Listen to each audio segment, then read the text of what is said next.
नमस्कार विद्यार्थी मित्रांनो, सेल्फ स्टडी विथ महाराष्ट्रमध्ये आपलं स्वागत आहे।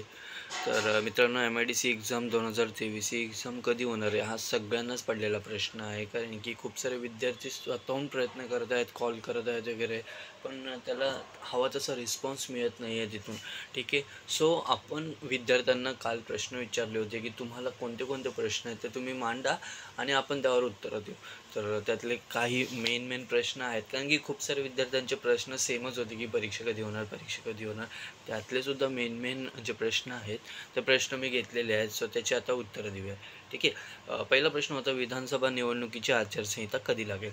आता विधानसभा निवडणुकीची आचारसंहिता आहे ते GR सादर झालेला आणि त्या GRमध्ये त्यांनी असं सांगितलं होतं की सप्टेंबरच्या अखेरमध्ये आचारसंहिता लागेल। सप्टेंबरच्या अखेरमध्ये म्हणजे शेवटच्या आठवड्यामध्ये आचारसंहिता लागून जाईल। ठीक आहे, आता पुढचा प्रश्न होता आचारसंहितेमध्ये भरती होते का। तर सगळ्यात महत्त्वाची गोष्ट अशी असते की आचारसंहितेमध्ये नवीन कोणती जाहिरात निघत नाही, पण ज्या जाहिराती ऑलरेडी निघालेल्या आहेत त्यांच्या परीक्षा होतात। जसं की MPSCची जर समजा परीक्षेची जाहिरात निघून गेली असेल आणि त्यानंतर आचारसंहिता लागलेली असेल तर ती परीक्षा होते। ठीक आहे, दुसरी गोष्ट म्हणजे जर समजा इतर आता समजा टायपिंग स्किल टेस्ट वगैरे असतात, तर त्या स्किल टेस्टसुद्धा आचारसंहितेमध्ये होतात। त्याचप्रकारे मागची जी लोकसभेची आचारसंहिता झाली होती त्या आचारसंहितेमध्ये सुद्धा काही परीक्षा होत होत्या। त्यामुळे असं नाही होत की जर समजा आचारसंहिता लागलेली आहे सो आता परीक्षा होणारच नाही, आचारसंहितेनंतर परीक्षा होणार, असं नाही होणार। परीक्षा त्यामध्येही होऊ शकते, फक्त नवीन भरती नाही निघू शकत। ठीक आहे, MIDCच्या भरतीचा आजवरचा इतिहास काय। MIDCच्या भरतीचा आजवरचा इतिहास जर पाहायला गेला तर मग आत्ताची जी भरती आहे त्याच्यामध्ये तर त्यांनी सांगितलेलं आहे की अर्धी परीक्षा त्यांनी टप्प्याटप्प्यावाईज घेणार होते। सो अर्धी परीक्षांचे काही पदांच्या परीक्षा त्यांनी ऑलरेडी घेतलेल्या आहेत, आता काही पदांच्या परीक्षा या रखडलेल्या आहेत। ठीक आहे, आता मागच्या वर्षी म्हणजे 2018 समथिंग त्यावेळेस 2021च्या समथिंग त्या पिरियडमध्ये एक भरती झाली होती 2021च्या पिरियडमध्ये। ती रिसेंट मागचीच भरती होती। त्याच्यामध्ये सीन असा झालेला की त्यांनी गट क गट ड अशा ह्या 2 लेवलच्या परीक्षा त्यांनी घेतल्या होत्या। तर त्याच्यामध्ये त्यांनी भरती त्यांनी घेतली होती गट क आणि गट डची। त्याच्यामध्ये मुद्दा असा झाला होता की गट कच्या त्यांनी सगळ्या परीक्षा घेऊन टाकल्या आणि गट डची परीक्षा ज्यावेळेला घ्यायची वेळ आली त्यावेळेला त्यांनी त्यावेळेला सुद्धा असं सांगितलेलं होतं की गट क आणि गट ड अशा टप्प्याटप्प्यावाईज आपण परीक्षा घेणार आहोत। सो गट कची परीक्षा त्यांनी पार करून टाकली, रिझल्ट वगैरे लावून टाकले, पण ज्यावेळेला गट डची परीक्षा घ्यायची वेळ आली त्यावेळेला त्यांनी सांगितलं की आता काही प्रॉब्लेम आहेत, सो त्याची परीक्षा आपण पुढे ढकलूया। ठीक आहे, त्यानंतर मग मुलं वाट बघत बसली, परत ते बोलले की आता काही प्रॉब्लेम आहेत, परत पुढे ढकलूया। परत वाट बघत बसली आता 2023पर्यंत पोरं वाट बघत होती। 2023मध्ये त्यांनी एक GR टाकला आणि सांगितलं की गट डची परीक्षा होणार नाही आहे, आता आपण नव्याने भरती सुरू करत आहोत। आणि त्यानंतर ही जी ॲड टाकलेली आहे ती ॲड आहे।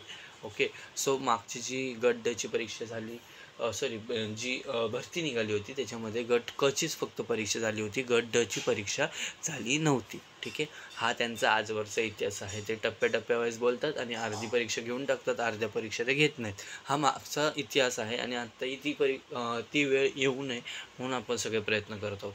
ठीक आहे, आता झालेल्या परीक्षांचा निकाल कधी लागेल। ठीक आहे, आता झालेल्या परीक्षांचा निकाल कधी लागेल हे मित्रांनो इतकं स्पष्टपणे सांगणं मला योग्य वाटत नाही, कारण की मी उगाच तुम्हाला आशा दाखवणार आणि त्यावर तुम्ही पूर्णपणे विश्वास ठेवून चालणार आणि नंतर मग ती आशा फोल ठरणार, म्हणजे त्याला काहीच उपयोग नसणार। असं होऊ नये म्हणून मी तुम्हाला एक अशी डेट किंवा अशी एक असं तारीख किंवा एक ड्यू डेट मी तुम्हाला सांगत नाही की यापर्यंत ते निकाल वगैरे लागेल का। कारण की कसं असतं मित्रांनो, खूप सारे गरीब विद्यार्थी आपल्यासोबत आहेत आणि कसं एखाद्याची चूलसुद्धा थांबलेली असते, त्यामुळे की बाबा ती लोकं खूप आशा लावून असतात की बाबा रिझल्ट लागला की मग मी पास होईल वगैरे, नोकरी लागेल चांगली, आणि तिथे मी त्यांच्या भावनांसोबत खेळणं मला योग्य वाटत नाही। त्यामुळं परीक्षेचा निकाल कधी लागेल हे मी नाही सांगू शकत, कारण की कसं आहे की खूप सारे विद्यार्थ्यांनी जरी फॉर्म भरले होते, खूप साऱ्या विद्यार्थ्यांनी परीक्षा दिल्या, पण आत्ता गोष्ट का रखडलेली आहे हे MIDC सांगायला तयार नाही आहे आणि कोणालाही कॉल केला तरी MIDC उडवाउडवीची उत्तरं देते. स्पष्टपणे सांगतो, मलाही तीच उत्तरं मिळत आहेत. त्यामुळे मी त्याबद्दल स्पष्ट असं सांगू शकत नाही आहे. ठीक आहे. नव्याने परीक्षांची जाहिरात येणार का, असा प्रश्न होता. तर मित्रांनो, नव्याने परीक्षांची जाहिरात येणार नाही आहे, कारण की ऑलरेडी अगोदरची परीक्षेची जाहिरात आहे तीच कंटिन्यू चालणार आहे. पण त्याच्यामध्ये ही परीक्षा होते की नाही हे खूप महत्त्वाचं आहे. नव्याने जाहिरात येणार नाही आहे. ठीक आहे. आणि जरी निघाली तरी ती पुढच्या वर्षी निघेल, आणि त्या अगोदर ते सांगतील की या ज्या परीक्षा आहेत त्यांच्या परीक्षांची त्या म्हणजे ती परीक्षा रखडून आता ती रद्द करण्यात आलेली आहे. ठीक आहे. सो ती रद्द करतील आणि मगच नव्याने जाहिरात काढतील. आता मधून नव्याने जाहिरात काढणार नाहीत, आजवर त्यांनी काढलेल्यासुद्धा नाही आहेत. ठीक आहे. उर्वरित पदांच्या परीक्षा कधी होणार, हा सगळ्यांचा महत्त्वाचा प्रश्न होता. तर उर्वरित पदांच्या परीक्षा ह्या लवकरात लवकर होण्याचा आपण प्रयत्न करू. त्यांनी आता एक सांगितलं आहे मागे की ह्या महिन्याच्या शेवटच्यापर्यंत, म्हणजे सप्टेंबर जाऊन द्या, त्याच्या पुढचा जो महिना असेल ऑक्टोबर महिना, त्या ऑक्टोबर महिन्यामध्ये त्यांनी सांगितलेलं आहे की परीक्षा घेऊ म्हणून. पण मला तर त्यावर आता विश्वास नाही आहे, मी स्पष्ट सांगतो. ते जे काही बोलत आहेत ऑक्टोबरमध्ये परीक्षा होणार, त्यावर विश्वास नाही आहे. कारण की बघायला गेलं तर एक आपला जो विश्वासाचा जो सहनशीलता असते, सहनशीलतेचा अंत झालेला आहे. आणि आपला आता त्यांच्यावर विश्वास नाही आहे, माझा तर नाही आहे, आणि नक्कीच तुमचाही नसणार आहे. कारण की त्यांनी जी तारीख दिलेली असते, जो महिना दिलेला असतो, त्यामध्ये नाहीत का देत आहेत ते, कारण की आपण फोन करत राहतो सारखे. सो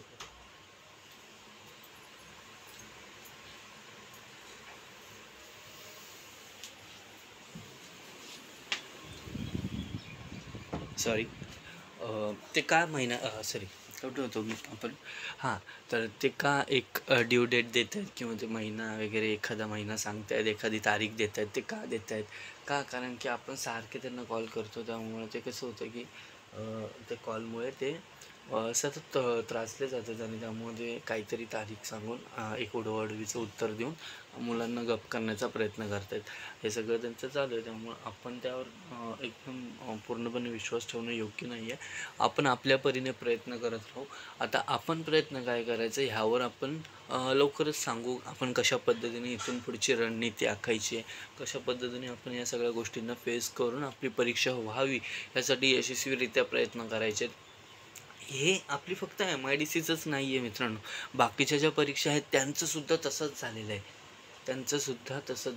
त्यांच्यासुद्धा परीक्षा रखडलेल्या आहेत. आणि का रखडते ना, यावर आपण खरं तर आपण आक्षेप ठेवला पाहिजे की का हा प्रॉब्लेम येतो आहे. ठीक आहे. तर आपण यावर लवकरच भेटू. ठीक आहे. धन्यवाद. हे प्रश्न होते तुमचे, त्याची उत्तर मी दिलेली आहेत. मला वाटते की मी प्रामाणिकपणे उत्तरं देऊन तुमच्या प्रश्नांचं निरसन केलेलं असेल.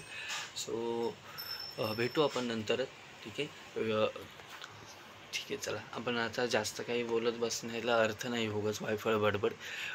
त्यापेक्षा आपण डायरेक्ट मुद्द्यावर येऊ पुढच्या व्हिडिओमध्ये, किंवा आपण टेलिग्रामवर भेटू. टेलिग्रामची लिंक आहे, ती जॉईन करा. ठीक आहे. धन्यवाद.